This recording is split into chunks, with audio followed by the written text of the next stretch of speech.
ഈ വീഡിയോയിൽ നമ്മൾ കുറെ ഇമ്പോർട്ടന്റ് ആയിട്ടുള്ള കാര്യങ്ങളാണ് നോക്കുന്നത്. അപ്പൊ അതിൽ ഏറ്റവും ആദ്യമായിട്ട് നമുക്ക് പറയാനുള്ളത്, ഇറാനിലെ ക്രിസ്മസ് ആഘോഷം ഈ വർഷം മാത്രമല്ല, അവിടെ 10 വർഷങ്ങളായിട്ട് നടന്നുകൊണ്ട് തന്നെയാണ് ഇരിക്കുന്നത്. അതിന് വലിയ പ്രാധാന്യക്കുറവൊന്നും ഉണ്ടായിട്ടില്ല. പക്ഷേ ചില സാഹചര്യങ്ങളിൽ ഈ ക്രിസ്മസ്, അതായത് തീവ്ര നിലപാടുള്ള മതചിന്താഗതിയുള്ള ആൾക്കാർ ഈ ക്രിസ്മസിലേക്ക് ആക്രമണവുമായിട്ട് വരും. അത് സ്വാഭാവികമായിട്ട് പല തവണയായിട്ട് ഈ ലോകത്ത് നടക്കുന്ന പരിപാടിയാണ്.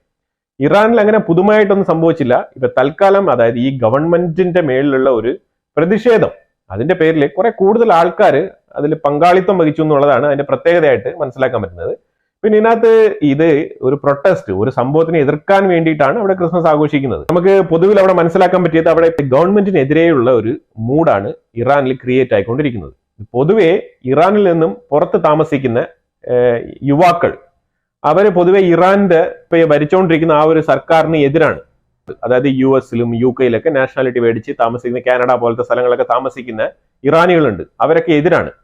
എന്തിനു ഭേദം ഇറാന്റെ ഉള്ളിൽ തന്നെ ഇസ്രായേലിനെ സപ്പോർട്ട് ചെയ്യുന്ന ഒരു പറ്റം ആൾക്കാരുണ്ട് എന്നുള്ളതാണ്. അപ്പൊ ആ രീതിയിലാണ് ആ നാട് പൊയ്ക്കൊണ്ടിരിക്കുന്നത്. കാരണം അവിടെ ഇപ്പൊ നടന്നുകൊണ്ടിരിക്കുന്ന ഒരു വിഷയം എന്ന് പറഞ്ഞു കഴിഞ്ഞാൽ ക്രൈസിസ് ആണ്. ക്രൈസിസ് എന്ന് പറഞ്ഞാൽ ചെറിയ ക്രൈസിസ് അല്ല. അവിടെ കറണ്ട് ഇല്ല, ഇരുട്ടാണ്. ഒന്നാമത് കറണ്ട് ഇല്ലാത്തത് കൊണ്ട് അവരെന്ത് ചെയ്യുന്നത് വെച്ചാൽ ഒരുപാട് ഓയിൽ കത്തിക്കുന്നു. ഓയിൽ കത്തിച്ചാണ് ഇപ്പൊ അവിടെ വെളിച്ചം ഉണ്ടാക്കുന്നത്. അതുകൊണ്ട് രാജ്യത്തിന്റെ പൊല്യൂഷൻ കൺട്രോളിന്റെ ഒരു ബോർഡ് ഒരു പുറത്തു വിട്ടിരിക്കുന്ന റിപ്പോർട്ട് എന്ന് പറഞ്ഞാൽ പൊല്യൂഷൻ നല്ല രീതിയിൽ കൂടിയിട്ടുണ്ട്. എയർ എല്ലാം പുകയടഞ്ഞിരിക്കുന്ന ഒരു പൊല്യൂഷനാണ് അവിടെ ഇപ്പം ഇറാൻ മൊത്തത്തിൽ പടർന്നിരിക്കുന്ന ഒരു അവസ്ഥ. അപ്പൊ അതുകൊണ്ട് ഹെൽത്ത് ഇഷ്യൂസ് ഉണ്ടാകുന്നുണ്ട്. കൂടെ കറണ്ട് ഇല്ല. കറണ്ട് ഇല്ലാത്തത് കൊണ്ട് സ്കൂളുകൾ ഉൾപ്പെടെയുള്ള പല ബിസിനസ് സ്ഥാപനങ്ങളും അടച്ചിട്ടിരിക്കുകയാണ്. അതുകൊണ്ടുള്ള പ്രതിഷേധം അവിടെ രൂപപ്പെട്ട് വരുന്നുണ്ട് എന്നുള്ളതാണ് വസ്തുത. അപ്പൊ അതില് പുറത്തുനിന്നുള്ള ആൾക്കാർ, അതായത് പുറത്ത് താമസിക്കുന്ന യങ്സ്റ്റേഴ്സ് ആയിട്ടുള്ള ആൾക്കാർ അവിടെ ഒരു കലാപം ഉണ്ടാക്കാൻ വേണ്ടി ശ്രമിക്കുന്നു എന്നുള്ള നിലയിൽ ഗവൺമെന്റിന്റെ തലത്തിൽ തന്നെ വാർത്ത വന്നിട്ടുണ്ട്. ഇറാന്റെ ചീഫ് ജസ്റ്റിസ് ഇതിനെക്കുറിച്ചുള്ള ഒരു അവയർനെസ് മീറ്റിംഗ് പോലീസ് ഡിപ്പാർട്ട്മെന്റുമായിട്ട് നടത്തിയിട്ടുണ്ട്. ഇത് വളരെ ശ്രദ്ധ പുലർത്തണം. കാരണം ഏത് രീതിയിലും ഒരു കലാപം ഉണ്ടാകാനുള്ള സാധ്യതയുണ്ട്. അപ്പൊ ഖൊമൈനി തന്നെ ഈ ഒരു മുടിയുടെ പ്രശ്നമില്ലേ, തലമറയ്ക്കുന്ന പ്രശ്നം, ആ പ്രശ്നം കൊണ്ട് തന്നെ ഇവിടെ കലാപം ഉണ്ടാവും, അതുകൊണ്ട് സന്തോഷിക്കാൻ വേണ്ടിയിട്ട് എനിമീസ് കുറെ കാത്തിരിപ്പുണ്ട്. അത് വേറെ ആരും, ഇസ്രായേലിനെ തന്നെ ആയിരിക്കും പറയുന്നത്. അതായത് ഈ ഒരു ഇസ്രായേലിനെ സപ്പോർട്ട് ചെയ്യുന്ന കുറെ രാജ്യങ്ങൾ, അപ്പൊ അവര് അമേരിക്ക ഉൾപ്പെടെയുള്ള രാജ്യങ്ങളെയാണ് സൂചിപ്പിക്കുന്നത്. ഈ തലമറയ്ക്കാനുള്ള നിയമമില്ല, അത് വേണ്ടി വന്നാൽ അവര് ആ സാഹചര്യം ഒത്ത് അവരത് ഇംപ്ലിമെന്റ് ചെയ്യും. അല്ലാതെ അവര് ഒരു പുരോഗമനത്തിന്റെ ഭാഗമായിട്ട് അത് നിർത്തിവെച്ചതല്ല എന്നാണ് ആ ഒരു വാക്കിൽ നമുക്ക് മനസ്സിലാക്കാൻ പറ്റുന്നത്. ഒരു സർക്കാരിന്റെ മേളിലുള്ള ഒരു വിരോധമാണ്, ഒരു പ്രതിഷേധമാണ് ജനങ്ങളിൽ രൂപപ്പെട്ട് ഈ ഒരു ക്രിസ്മസ് മാർക്കറ്റ് ഒന്ന് പരിപോഷിപ്പിക്കാൻ ആൾക്കാർ ഇറങ്ങിത്തിരിച്ചത്. അല്ലാതെ അവിടെ നോർമലായിട്ട് എപ്പോഴും ഉള്ള ക്രിസ്ത്യാനികൾ തന്നെയാണ്. 1,30,000 ക്രിസ്ത്യാനികളാണ് അവിടെ ഉള്ളത്. അതാണ് മൊത്തത്തിലുള്ള കണക്ക്. ആ രീതിയിൽ മൊത്തത്തിൽ നോക്കിക്കഴിഞ്ഞാൽ ഒരു 0.5% എന്ന് പറയാം. മൊത്തത്തിൽ എൻറ്റയർ ഇറാൻ പോപ്പുലേഷനിൽ ഒരു 0.5% അവിടെ ക്രിസ്ത്യൻസ് ഉണ്ട് എന്നുള്ളതാണ്. സിറിയയുടെ ഉള്ളിൽ നിന്നും S-400 പ്രൊട്ടക്ഷൻ സിസ്റ്റം എടുത്ത് മാറ്റിയിരിക്കുകയാണ്. ഡിഫൻസ് പ്രൊട്ടക്ഷൻ, അതായത് മിസൈൽ ഡിഫൻസ് പ്രൊട്ടക്ഷൻ S-400, റഷ്യയുടെ ആ ഒരു പ്രൊട്ടക്ഷൻ എടുത്ത് മാറ്റിയിരിക്കുകയാണ്. ഇനി സിറിയയ്ക്കുള്ളിൽ റഷ്യയുടെ S-400 മിസൈൽ സിസ്റ്റം പ്രൊട്ടക്ഷൻ ഇല്ല അവർക്ക്. അവരത് എടുത്ത് മാറ്റിയിരിക്കുകയാണ്. ലബനാന്റെ പ്രൈം മിനിസ്റ്റർ നജീബ് മിക്കാട്ടി, ഈ നജീബ് മിക്കാട്ടി ഫ്രാൻസിനോടും US-നോടും സംസാരിക്കണം എന്ന് ആവശ്യപ്പെട്ടുകൊണ്ട് ഒരു ഇന്റിമേഷൻ വിട്ടിരിക്കുകയാണ്. അത് എന്തുകൊണ്ടെന്ന് പറഞ്ഞാൽ ഇസ്രായേൽ ഈ സീസ് ഫയർ വയലേറ്റ് ചെയ്തിട്ടുണ്ട്. അപ്പൊ അതിനെക്കുറിച്ച് നമുക്കൊരു ഫർദർ ഡിസ്കഷൻ ചെയ്യേണ്ടതുണ്ട് എന്നുള്ള നിലയിലുള്ള ഒരു കോളാണ് ചെയ്തിരിക്കുന്നത്. അപ്പൊ അത് ആ ഒരു സംസാരത്തിന് വേണ്ടിയിട്ടുള്ള, ഇനിയിപ്പം ഫ്രാൻസിലെ ഇമ്മാനുവൽ മാക്രോൺ, അതേപോലെ US-ൽ നിന്നുള്ള റെപ്രസെന്റേറ്റീവ് ആരെങ്കിലും വരുമായിരിക്കും. ലബനാൻ ഇസ്രായേൽ ഒരു സീസ് ഫയർ വിഷയത്തിൽ ഒരു റീകൺസിഡറേഷൻ ആവശ്യമുണ്ട് എന്നാണ് പുള്ളി പറഞ്ഞു വെക്കുന്നത്. ചെറിയ രീതിയിലുള്ള ഒരു ആൾട്രേഷൻ ആ ഒരു എഗ്രിമെന്റിൽ വരുത്തണമായിരിക്കും. ചിലപ്പോൾ എന്തെങ്കിലും ആഡൻഡം കൂട്ടിച്ചേർക്കാൻ വേണ്ടിയിട്ടാണ് ഈ ഒരു കോൾ ഫോർ ചെയ്തിരിക്കുന്നത്. ഹിസ്ബുള്ള ഏതെങ്കിലും രീതിയിലുള്ള ഒരു അപാകതകൾ കണ്ടു കഴിഞ്ഞാൽ അറ്റാക്ക് ചെയ്യാമെന്നുള്ള ഒരു ക്ലോസ് ഇല്ലേ, ആ ക്ലോസിനെ കുറിച്ചായിരിക്കും ചർച്ച ഇനി ഉടലെടുക്കാൻ പോകുന്നത് എന്നാണ് മനസ്സിലാക്കാൻ പറ്റുന്നത്. പാലസ്തീനിൽ പറയുമ്പോഴത്തേക്കും ഈ വെസ്റ്റ് ബാങ്ക്, ഗാസ, ഈ രണ്ട് സ്ഥലത്തും റമല്ല റിസർച്ച് ഏജൻസി എന്ന് പറഞ്ഞൊരു കമ്പനി അവിടെ ഒരു സർവേ നടത്തിയിട്ടുണ്ട്. അത് പാലസ്തീൻ ഗവൺമെന്റിന്റെ തന്നെ ഒരു റിസർച്ച് ഫൗണ്ടേഷൻ ആണ്. അവർ സർവേ നടത്തിയാണ്. ആ സർവേയിൽ പലസ്തീനിയൻ ഫത്തേ പാർട്ടിയാണോ അഥവാ ഹമാസ് ആണോ വേണ്ടെന്നുള്ള സർവേയാണ് അവിടെ നടത്തിയത്. അതിൽ വെസ്റ്റ് ബാങ്കില് തൽക്കാലം ഇപ്പൊ ഭരിച്ചുകൊണ്ടിരിക്കുന്നത് ആ ഫത്തേ പാർട്ടിയാണ്, മുഹമ്മദ് അബ്ബാസിന്റെ. അവിടെ നടത്തിയ സർവേയിൽ അവിടെ ഹമാസിന് അനുകൂലിച്ച് 30% വോട്ട് അവിടെ കിട്ടിയിട്ടുണ്ട്. ഫത്തേ പാർട്ടിയെ അനുകൂലിച്ച് അവിടെ 5% വോട്ട് മാത്രമേ കിട്ടിയിട്ടുള്ളൂ. ഇതാണ് അവിടുത്തെ ഒരു സ്ഥിതി. അതായത് വെസ്റ്റ് ബാങ്കിലെ ജനങ്ങൾ ആ നിലവിൽ ഭരിച്ചുകൊണ്ടിരിക്കുന്ന പാർട്ടിയായിട്ടുള്ള ഫത്തേ പാർട്ടിയെ റീപ്ലേസ് ചെയ്യാൻ ആഗ്രഹിക്കുന്നു എന്നാണ് അതിന്റെ ഒരു സൂചന. ഗാസയ്ക്കുള്ളിൽ ഈ റമല്ല റിസർച്ച് സെന്റർ സർവേ നടത്തിയപ്പോഴത്തേക്കും അവിടെ ഈ ഫത്തേ പാർട്ടിക്കാണ് 25% വോട്ട് അവിടെ കിട്ടിയത്. അതായത് 25% ആൾക്കാർ അതിനെ സപ്പോർട്ട് ചെയ്യുന്നുണ്ട്. ഹമാസിന് 10% ആൾക്കാർ മാത്രമാണ് പിന്തുണച്ചത്. അപ്പൊ അവിടെ നിന്ന് ഈ ഗാസയിലെ ജനങ്ങൾ നിലവിലെ റൂളിംഗ് പാർട്ടി ആയിട്ടുള്ള ഹമാസിനെ മാറ്റിയിട്ട് അവിടെ ഫത്തേ പാർട്ടിയെ കൊണ്ടുവരണം എന്നാണ് ആഗ്രഹിക്കുന്നത്. രണ്ട് സ്ഥലത്തും മാറിയും തിരിഞ്ഞാണ്. മനസ്സിലായത്? അതാണ്. അപ്പൊ നിലവില് ഭരിച്ചുകൊണ്ടിരിക്കുന്ന ഭരണം വേണ്ട എന്നാണ് അവിടെ ആൾക്കാർ പറയുന്നത് രണ്ട് സ്ഥലത്തും. ഹൂത്തികൾ ഇന്നലെ രാത്രിയും ഇസ്രായേലിന്റെ ഉള്ളിൽ ബാലിസ്റ്റിക് മിസൈൽ വിട്ടിട്ടുണ്ടായിരുന്നു. ആ ബാലിസ്റ്റിക് മിസൈൽ ഇന്റർസെപ്റ്റ് ചെയ്ത് കളഞ്ഞിട്ടുണ്ട് എന്നാണ് IDF പറയുന്നത്. അതുപോലെ തന്നെ ഈ ബെന്നി ഗട്സ് എന്ന് പറയുന്നത് അവിടുത്തെ ഒരു പൊളിറ്റീഷ്യൻ ആണ്, നാഷണൽ പാർട്ടിയുടെ ഒരു പൊളിറ്റീഷ്യൻ ആണ്. അപ്പൊ പുള്ളി പറഞ്ഞിരിക്കുന്നത്, അതായത് ഹൂത്തികളുടെ ഭാഗത്തുനിന്ന് വരുന്ന ഓരോ അറ്റാക്കിലും നമ്മൾ ഡയറക്റ്റ് ആയിട്ട് കൗണ്ടർ ചെയ്യേണ്ടത് ഇറാനെയാണ്, അല്ലാതെ ഹൂത്തികളെയല്ല. കാരണം ഈ ഹൂത്തികളെ പോയി അടിച്ച് ഇനി അവിടെയും ടൈം മെനക്കെടേണ്ട ആവശ്യമൊന്നുമില്ല, നേരിട്ട് ഇറാനെ അടിക്കാം എന്നാണ് പുള്ളിയും പറഞ്ഞു വെക്കുന്നത്. അതായത് മെജോറിറ്റി പാർട്ടീസ് അവിടുത്തെ ഇസ്രായേലിന്റെ ഉള്ളിലുള്ള ആൾക്കാരെല്ലാം പറയുന്നത് ഹൂത്തികളുടെ സൈഡിൽ നിന്ന് വരുന്ന ഈ ഒരു മിസൈൽ, റോക്കറ്റ്, ഡ്രോൺസ് ഇതൊക്കെ നിർത്തണം എന്നുണ്ടെങ്കിൽ നമ്മൾ കൃത്യമായിട്ട് ഇറാനെ തന്നെയാണ് ടാർഗറ്റ് ചെയ്യേണ്ടത് എന്നുള്ള ഒരു വാദം ശക്തിപ്പെടുന്ന അവസ്ഥയാണ് ഇസ്രായേലിന്റെ ഉള്ളിൽ കണ്ടുവരുന്നത്. പിന്നെ ഇത് റഷ്യൻ ഷിപ്പാണ്, റഷ്യയുടെ ഒരു ഷിപ്പ്, കാർഗോ ഷിപ്പ്. ഇത് മെഡിറ്ററേനിയൻ സീയിൽ മുങ്ങി താന്നു പോയി എന്നുള്ളതാണ്. ഇത് എങ്ങനെ മുങ്ങി എന്ന് പറഞ്ഞു കഴിഞ്ഞാൽ ഇതിന്റെ ഓപ്പറേറ്റർ റൂം ബ്ലാസ്റ്റ് ചെയ്തിട്ടാണ് ഇത് മുങ്ങിയത്. ഇതിനകത്ത് ഏകദേശം 16 ക്രൂ മെമ്പേഴ്സ് ഉണ്ടായിരുന്നു. അത് 14 പേരെ റെസ്ക്യൂ ചെയ്തിട്ടുണ്ട്, 2 പേര് മിസ്സിംഗ് ആണ്. അതാണ് ഇപ്പൊ നിലവിലുള്ള അവസ്ഥ. ഇത് സ്പെയിനും അൾജീരിയയ്ക്കും ഇടയിലുള്ള ഭാഗത്താണ് ഇത് സംഭവിച്ചത്, ഈ അപകടം. ഇതിന്റെ എഞ്ചിൻ റൂമിൽ ഉണ്ടായ ഒരു പൊട്ടിത്തെറിയാണ് ഇത് മുങ്ങാനുള്ള കാരണമായിട്ട് രേഖപ്പെടുത്തുന്നത്. ഈ ഷിപ്പ് ശരിക്കും 2009 കമ്മീഷൻ ചെയ്ത ഷിപ്പാണ്. ഇതിന്റെ ഒരു കമ്പനി എന്ന് പറഞ്ഞു കഴിഞ്ഞാൽ ഇത് ഓപ്പറേറ്റ് ചെയ്യുന്ന കമ്പനി ഓബറോൺ ലോജിസ്റ്റിക്ക എന്ന് പറഞ്ഞിട്ടാണ്. ഓബറോൺ ലോജിസ്റ്റിക്ക എന്ന് പറഞ്ഞ കമ്പനി റഷ്യയിലെ ഡിഫൻസുമായിട്ട് ബന്ധപ്പെട്ട ഡിഫൻസിന്റെ തന്നെ കമ്പനിയാണെന്ന് പറയാം. ആ രീതിയിൽ ഓത്തറൈസ്ഡ് ആയിട്ടുള്ള ഒരു കമ്പനിയാണ്. അവരുടെ ഓണർഷിപ്പിലുള്ള ഒരു കാർഗോ ഷിപ്പാണ് ഈ ഒരു ഉർസ മേജർ എന്ന് പറഞ്ഞ പേരുള്ള ഈ ഒരു കാർഗോ ഷിപ്പ്. അപ്പൊ എന്തായാലും ഇതുവരെ 2 പേരെ കണ്ടു കിട്ടിയിട്ടില്ല എന്നുള്ളതാണ്. ആ ഒരു തിരച്ചിൽ തുടരുകയാണ്. ആ 2 പേരെ ഇതുവരെ കണ്ടു കിട്ടിയിട്ടില്ല എന്നുള്ളതാണ് വസ്തുത. ഇസ്രായേൽ ഇന്ന് തുറന്നു പറഞ്ഞിരിക്കുകയാണ്, അതായത് ഇസ്മായിൽ ഹാനിയായെ കൊന്നത് ഞങ്ങൾ തന്നെയാണ് എന്നുള്ളത് തുറന്നു പറഞ്ഞിരിക്കുകയാണ്. അത് ഓൾറെഡി തന്നെ അയാൾ പണ്ട് അവിടെ വന്ന് താമസിക്കുമ്പോൾ ആ സ്ഥലം ഞങ്ങൾ മോണിറ്റർ ചെയ്ത് വെച്ചിരുന്നു. വീണ്ടും ഏതെങ്കിലും സാഹചര്യത്തിൽ ഇവിടെ വരുമ്പം, ഇറാനിൽ വരുമ്പം അവിടെ ആയിരിക്കും താമസിക്കുന്നത് എന്നുള്ള മുൻകൂട്ടി ഉറപ്പുവരുത്തിക്കൊണ്ട് അവിടെ ഒരു ബ്ലാസ്റ്റ് റിമോട്ട് ബട്ടൺ വഴി സെറ്റ് ചെയ്ത് വെച്ചിരുന്നതാണെന്നാണ് പറഞ്ഞിരിക്കുന്നത്. അല്ലാതെ മിസൈലൊന്നും ഇട്ടതല്ല, അവിടെ ഒരു ബ്ലാസ്റ്റ് ഉണ്ടാക്കി കൊന്നതാണ്. അതാണ് കൃത്യമായിട്ട് ഇസ്രായേൽ ഇന്ന് എഗ്രി ചെയ്തിരിക്കുന്നത്. അത് മാത്രമല്ല, നസറുള്ളയെ കൊന്നത് ഞങ്ങളാണെന്ന് അവർ എഗ്രി ചെയ്തിട്ടുണ്ട്. അതേപോലെ ഒരുപാട് കാര്യങ്ങൾ അവർ ആ സ്റ്റേറ്റ്മെന്റിൽ എഗ്രി ചെയ്തിട്ടുണ്ട്. അപ്പൊ ഇത് എന്തിനാണ് ഇത് എഗ്രി ചെയ്യുന്നത് പറഞ്ഞാൽ ഇത് ഹൂത്തികൾക്ക് കൊടുക്കുന്ന ഒരു വാണിംഗ് ആണെന്നാണ്. അതായത് ഹൂത്തികളുടെ തലപ്പത്തുള്ള ആൾക്കാരെ ഇതേപോലെ തട്ടും എന്നുള്ളതിന്റെ സൂചനയായിട്ടാണ് ഈ ഒരു കാര്യങ്ങൾ പറഞ്ഞു വെച്ചിരിക്കുന്നത്. അതുകൊണ്ട് മാത്രമാണ് ഈ ഒരു സാഹചര്യത്തിൽ ഈ ഒരു റിപ്പോർട്ട് പുറത്തുവിട്ടത്. അവർ ഇസ്രായേൽ അറിയാലോ, എപ്പോഴും സൈക്കോളജിക്കൽ ത്രെട്ട് ആദ്യമേ കൊടുക്കും. ഈ സൈക്കോളജിക്കൽ ആയിട്ടുള്ള ഒരു ഇൻഫർമേഷൻ, ഈ സൈക്കോളജിക്കൽ ആയിട്ടുള്ള ഒരു വാണിംഗ് ആദ്യമേ കൊടുക്കും ഇസ്രായേൽ. അത് എല്ലാ സ്ഥലത്തും കൊടുക്കും. അതിന്റെ ഭാഗമായിട്ടാണ് ബെഞ്ചമിൻ നെതന്യാഹു ഈ ആ നാട്ടിലുള്ള ഓപ്പോസിറ്റ് ആയിട്ടുള്ള ആ നാട്ടിലെ ആൾക്കാരെ തന്നെ അഭിസംബോധന ചെയ്ത് സംസാരിക്കുക. പുള്ളി ഇറാനെതിരെ ഇറാന്റെ ജനങ്ങളെ അഭിസംബോധന ചെയ്തിട്ടുണ്ടായിരുന്നു. അതേപോലെ തന്നെ ലെബനാന്റെ ജനങ്ങളെ അഭിസംബോധന ചെയ്ത് സംസാരിച്ചിട്ടുണ്ടായിരുന്നു. ഇതൊക്കെ അറ്റാക്കിന് മുന്നേ സംസാരിക്കുന്നുണ്ട്. ഗാസയിൽ പോലും സംസാരിച്ചിട്ടുണ്ടായിരുന്നുള്ളതാണ്. അപ്പൊ അതുപോലത്തെ ഒരു ടാക്ടിക്സ് ആണ് ഇത്. ഇസ്രായേലിന്റെ ഒരു വാർ ടാക്ടിക്സിൽ ഒരു കാര്യമാണ് ഇങ്ങനെ ഈ ഒരു എതിരാളിക്ക് മുന്നിലെ അവർ ചെയ്തുകൊണ്ടിരിക്കുന്ന ചെറിയ നക്കാപ്പിച്ച വർക്കുകളില്ലേ, ഒരു ബാലിസ്റ്റിക് മിസൈൽ ചെറുതായിട്ട് ഓരോന്ന് വിടുക, ഡ്രോൺ വിടുക. അപ്പൊ ഇമാതിരിയുള്ള ചില്ലറ പ്രവൃത്തികളൊക്കെ നിർത്താൻ വേണ്ടിയിട്ട് വിടുന്ന ഒരു മെസ്സേജാണ് ഇത്. ശരിക്കും ഇൻഡയറക്റ്റ് മെസ്സേജാണ്. അതിലൂടെ ഒപ്പോണന്റിന് മനസ്സിലാവും, അതായത് ഇതെന്തെങ്കിലും നമുക്ക് സംഭവിക്കും എന്നുള്ളത്. അപ്പൊ ആ ലീഡർ, പ്രധാനമായിട്ട് ലീഡേഴ്സിനെയാണല്ലോ ഈ മൊസാദ് കൃത്യമായിട്ട് ടാർഗറ്റ് ചെയ്ത്, അപ്പൊ ഈ ടാർഗറ്റ് ചെയ്ത് അവരെ വധിക്കുന്നത്. അപ്പൊ അങ്ങനത്തെ ഒരു പേടി ആ ഒരു ലീഡറിന് വന്നു കഴിഞ്ഞാൽ, ഈ ലീഡർ ആണല്ലോ ഇതിനെല്ലാം ഓർഡർ ഇട്ട് ഇപ്പൊ മുന്നോട്ട് കൊണ്ടുപോകുന്നത്. ഇപ്പൊ ലീഡർ പറയുന്നു നമ്മൾ ഇപ്പൊ അറ്റാക്ക് ചെയ്യേണ്ടെന്ന് പറഞ്ഞാൽ ബാക്കി പിന്നെ അറ്റാക്ക് നടക്കത്തില്ല. അപ്പൊ അതുകൊണ്ട് കൃത്യമായ ഒരു ഹെഡ് നോട്ടുള്ള, അതായത് തലപ്പത്തുള്ള ആൾക്കാരെ സൈക്കോളജിക്കലി ഒന്ന് കീഴ്പ്പെടുത്താൻ ശ്രമിക്കുന്നതിന്റെ ഭാഗമായിട്ടാണ് ഈ ഒരു സ്റ്റേറ്റ്മെന്റ് ഈ സമയത്ത് പുറത്തുവിട്ടിരിക്കുന്നത്. ഇറാനിൽ ഇപ്പൊ ഈ ഒരു എനർജി ക്രൈസിസ് ഉണ്ടായില്ലേ, ഈ എനർജി ക്രൈസിസിൽ ഏതാണ്ട് $63 മില്യൺ ലോസ് എവറി ഡേ ഉണ്ടാകുന്നു എന്നുള്ളതാണ്. $63 മില്യൺ വർത്ത് വരുന്ന അവരുടെ എക്കണോമി ചരിഞ്ഞുകൊണ്ടിരിക്കുകയാണ്, ഫോൾ ഡൗൺ. അത് എവറി ഡേ സംഭവിച്ചുകൊണ്ടിരിക്കുകയാണ്. കാരണം ഈ പവർ കട്ട്. ഇത് ആ രാജ്യത്തിന് ഉണ്ടാക്കുന്ന ക്ഷീണം എന്ന് പറഞ്ഞാൽ ചെറുതൊന്നുമല്ല കേട്ടോ, ഇത് വലിയ ക്ഷീണമാണ്. ഇതിന്റെ ഏറ്റവും വലിയ ഇമ്പോർട്ടന്റ് ആയിട്ടുള്ള കാരണം ഇസ്രായേൽ കൊടുത്ത അറ്റാക്കാണ്. പല ക്രിട്ടിക്കൽ ഏരിയാസ്, ഈ പവർ മാനുഫാക്ചറിങ് ചെയ്യുന്ന യൂണിറ്റുകൾ മൊത്തം അടിച്ച് തകർത്ത് കളഞ്ഞിരിക്കുകയാണ് ഇസ്രായേൽ. ഇതൊക്കെ ഈ ഒരു സാഹചര്യത്തിൽ അവർക്ക് മനസ്സിലാക്കാൻ പറ്റുന്നതാണ്. ഇത് ഇറാന്റെ സർക്കാർ എത്രത്തോളം മൂടി മറച്ചു വെച്ചാലും അവിടെ നടക്കുന്ന പ്രവൃത്തികൾ കണ്ട് അവർക്ക് മനസ്സിലാകുന്നു. അതായത് ജനങ്ങൾക്ക് തന്നെ സ്വമേധയാ മനസ്സിലാകുന്ന ഒരു അവസ്ഥയിലാണ് ഇപ്പൊ എത്തിപ്പെട്ടിരിക്കുന്നത് ഇറാന്റെ ഒരു സർക്കാർ. അതുകൊണ്ട് തന്നെയാണ് ഞാൻ ആദ്യമേ ഈ വീഡിയോ തുടങ്ങുമ്പോൾ പറഞ്ഞത് അവിടെ ഒരു കലാപം ഉണ്ടാകാനുള്ള സാധ്യത ഉരുത്തിരിഞ്ഞു വരുന്നു എന്നുള്ളതാണ്. അവിടെ ഒരുപാട് കലാപം ഉണ്ടാകാനുള്ള സാധ്യത ഉരുത്തിരിഞ്ഞു വരുന്നുണ്ട്. സെയിം ലൈക്ക് 2019 അതുപോലെ തന്നെ ഈ ഒരു സാധ്യതയാണ് കാണുന്നത്. കാരണം ഇറാൻ 39% ടാക്സ് ഇനത്തിൽ നമുക്ക് വരുമാനം ഉണ്ടായിട്ടുണ്ട് എന്നുള്ളത് കുറച്ച് പെരുപ്പിച്ച് കാണിക്കുന്നുണ്ട്. അപ്പൊ ഇത് ഈ ഒരു ഫിഗേഴ്സ് ഒക്കെ കണ്ടിട്ട് നാട്ടിലെ അവസ്ഥയും ഈ പത്രങ്ങളിൽ വരുന്ന ഈ ഒരു ഫിഗർ, ഗവൺമെന്റിന്റെ ഫിഗറും തമ്മിൽ താരതമ്യേന അങ്ങോട്ട് ഒത്തുചേർന്ന് പോകുന്നില്ല. അപ്പൊ അതുകൊണ്ട് ആൾക്കാർ തന്നെ കൺഫ്യൂസ്ഡ് ആണ്.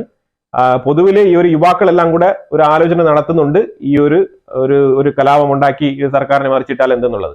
ഇതിന്റെ ഇടയ്ക്ക് ഒരു വാർത്ത വരുന്നുണ്ട്, അവിടുത്തെ പ്രസിഡന്റ് ഈ മസൂദ് പെസസ്കിയാൻ ഏതോ ഒരു സാഹചര്യത്തിൽ കഴിഞ്ഞ 2 ദിവസത്തിന് മുമ്പ് രാജിക്കത്ത് സബ്മിറ്റ് ചെയ്തതായിട്ടും അത് പെട്ടെന്ന് തന്നെ അവർ എക്സിക്യൂട്ടീവ് മീറ്റിംഗ് വിളിച്ച് കൂടി എന്തോ കാര്യങ്ങൾ പറഞ്ഞ് അയാളെ കൺവിൻസ് ചെയ്ത് ആ കത്ത് മടക്കി കൊടുത്ത് തിരിച്ച് ഈ ഒരു പൊസിഷനിലേക്ക് നിലനിർത്തിയതായിട്ടൊക്കെ പറയപ്പെടുന്നുണ്ട്.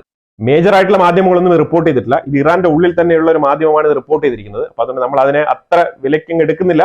പക്ഷെ എന്നാൽ ഇത് സംഭവിക്കാൻ സാധ്യതയുണ്ട്. കാരണം ആ രീതിയിലാണ് അവിടുത്തെ കാര്യങ്ങൾ മുന്നോട്ട് പൊയ്ക്കൊണ്ടിരിക്കുന്നത്.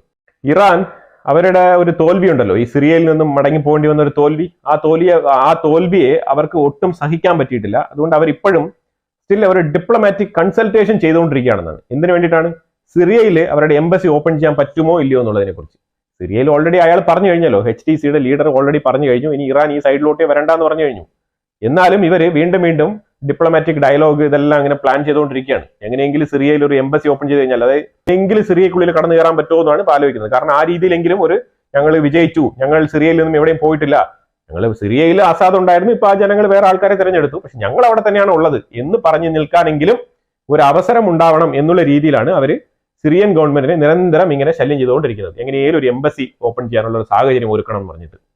നമ്മൾ ഇന്നലത്തെ വീഡിയോയിൽ പറഞ്ഞിട്ടുണ്ടായിരുന്നല്ലോ ഈ ചബഹാർ പോർട്ടിന്റെ വിഷയം. ചബഹാർ പോർട്ടിന്റെ വിഷയം ഇന്ത്യ വളരെ സീരിയസ് ആയിട്ടാണ് എടുത്തിരിക്കുന്നത്. കാരണം ഇന്ത്യ അതിന്റെ ഏകദേശം 3/4 ഭാഗം പേയ്മെന്റ്സ് ഒക്കെ കൊടുത്തു കഴിഞ്ഞതാണ്. അപ്പൊ ഈ ചബഹാർ പോർട്ടിന്റെ ഓപ്പറേഷൻ ഫസ്റ്റ് ഫേസ് സ്റ്റാർട്ട് ചെയ്തിരിക്കുകയാണ് കേട്ടോ.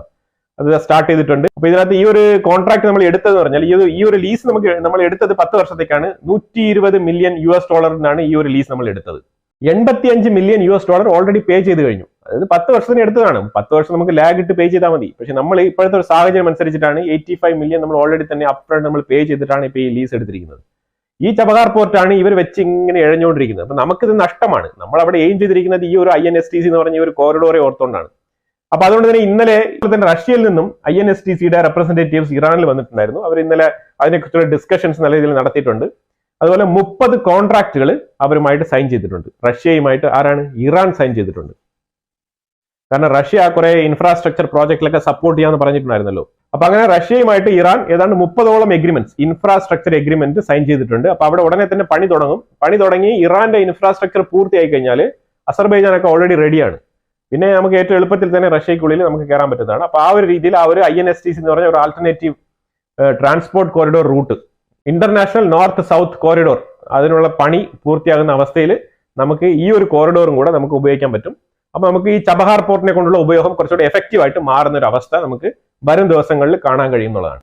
ഇസ്രായേൽ വധിച്ച് കൊന്ന നമ്മുടെ നസറുള്ള ഇല്ലേ, ഹിസ്ബുള്ളയുടെ ലീഡർ, എവിടെ അയാളെ കുഴിച്ചിടണം എന്നുള്ള ഒരു ചിന്താഗതി വന്ന സമയത്ത് അവർ ഏതാണ്ട് റഫീഖ് ഹരീർ എയർപോർട്ട് എന്ന് പറയുന്നത് ലബനാനിന്റെ ഒരു ഇന്റർനാഷണൽ എയർപോർട്ടാണ്. അവിടെ ആ ഭാഗത്ത് പുള്ളിയുടെ ഒരു മെമ്മറി നമുക്ക് സ്ഥാപിക്കാം. ഭൗതിക ശരീരം അവിടെയാണ് അടക്കം ചെയ്യാൻ പോകുന്നത്. എന്നിട്ട് അവിടെ ആയിരിക്കും ഈ ഒരു മെമ്മോറിയൽ ക്രിയേറ്റ് ചെയ്യാൻ പോകുന്നത്. മെമ്മോറിയൽ പ്ലേസ് ക്രിയേറ്റ് ചെയ്യാൻ പോകുന്നത് നസറുള്ളയ്ക്ക് വേണ്ടിയിട്ട്. USA 2000 ട്രൂപ്സിനെ, 2000 ബറ്റാലിയൻസിനെ സിറിയയിലോട്ട് ഇറക്കിയിരിക്കുകയാണ്.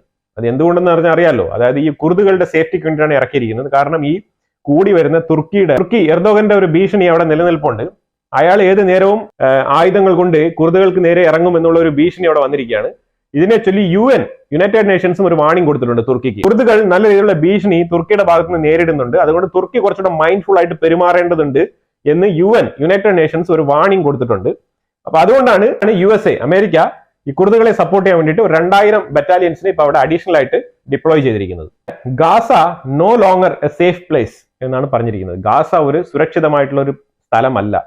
ഗാസ മൊത്തത്തിൽ തവിട് പൊടിയായി കിടക്കുന്ന ഒരു അവസ്ഥയാണ്. ശരിക്കും അത് ഒരു സേഫ്റ്റിയും ഇല്ലാത്ത, ഒരു സുരക്ഷയും ഇല്ലാത്ത ഒരു സ്ഥലം തന്നെയാണ് ഗാസ.